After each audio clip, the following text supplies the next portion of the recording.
soon as you become pregnant in this country, because of the 8th Amendment, the woman's choice just goes out the window. But if the 8th Amendment is removed, there is nothing in the Constitution anymore to protect the life of the unborn child.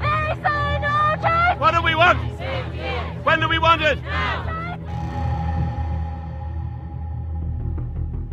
In September 1983, Ireland held a referendum passing Article 40.3.3 of the Constitution, commonly referred to as the 8th Amendment.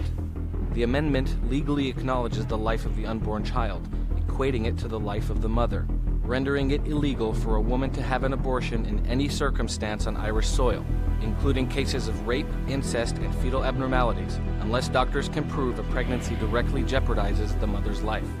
But now, after a series of high-profile cases where women have died after being denied access to abortion services, Ireland will return to the polls, putting the 8th Amendment up for repeal for the first time in a generation. Found out that I was pregnant again. It was great news. But then got up to the 11th week and I started to bleed. Hospital in the hospital put me forward for a scan and they realised there really was something quite wrong with the baby. They gave me a leaflet, a little photocopied thing about miscarriage, and told me that I would potentially miscarry. As long as there is a heartbeat, they can't do anything. I think it's one of the hardest parts of my job because your duty is to care for patients and you understand that you have really given people devastating news and then you are sort of stepping away then and just being told to go home, Google, find a number, sort it out yourself. I can't imagine that feels good. I was emotionally exhausted, physically exhausted. I was terrified. I thought every time I go to bed, am I going to bleed out of my sleep? But I just felt like this baby inside of me was trying to tell me that they were suffering and it needed to end, and it couldn't. And I attended my amniocentesis appointment. And as soon as he put that ultrasound probe on my tummy, he just went silent. And he said nothing for what felt like an eternity. And I knew that the baby had died. And I asked him, and he said, yeah, the baby has died, and it wasn't recent. There was almost no fluid around the baby. The skull had been crushed. And that's an unreal thing to hear and see on the screen. What do we want? When do we want it? There's no circumstances where abortion is a logical solution because it's not a solution, it's an aberration. I don't judge women who have had abortions. I know many, many women. I judge the abortion industry though. Somebody who gets a diagnosis of a life-limiting condition, they don't need to be told, best thing for you is to kill your baby. They need to be told, we're here, we're going to help.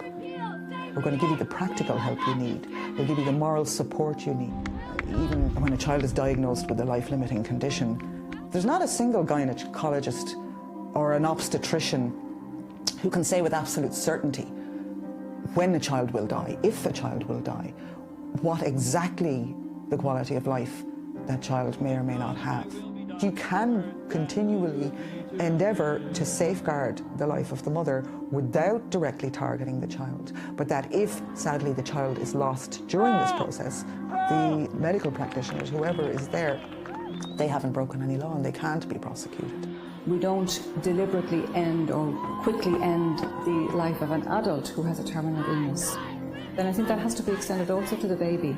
Sometimes we lose sight of that in the argument that it is a human being in the womb that is at stake here.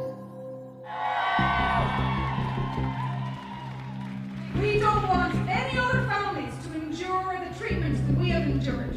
In 2011, I found out I was pregnant. It was my third pregnancy and I was delighted to be pregnant. We went for the 20-week anomaly scan in the September of that year, and that's when we found out that our baby had a fatal fetal anomaly. The top of his head had never formed. There was literally nothing above his eye level. There was no scalp, no skull, no brain. And as I went through The experience of the next few days, having got the news, I just really came to feel that I couldn't continue with the pregnancy. So we discussed this with the consultant in the hospital, and when I told him how I felt, he had to tell me, I'm afraid we can't continue your care here.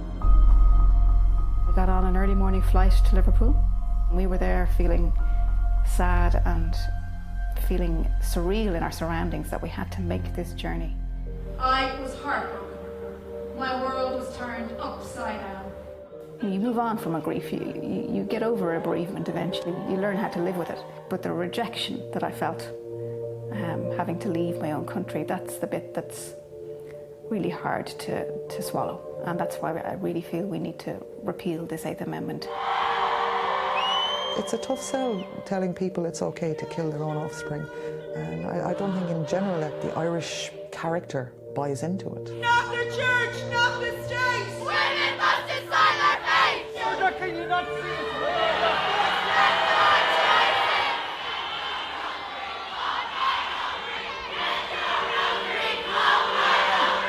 I understand that abortion is a very emotive topic, and I understand that there is a termination of life. But that's never taken lightly. But I do not believe that a fetus, a unborn baby, whatever term you want to use, has more rights than a living, breathing woman.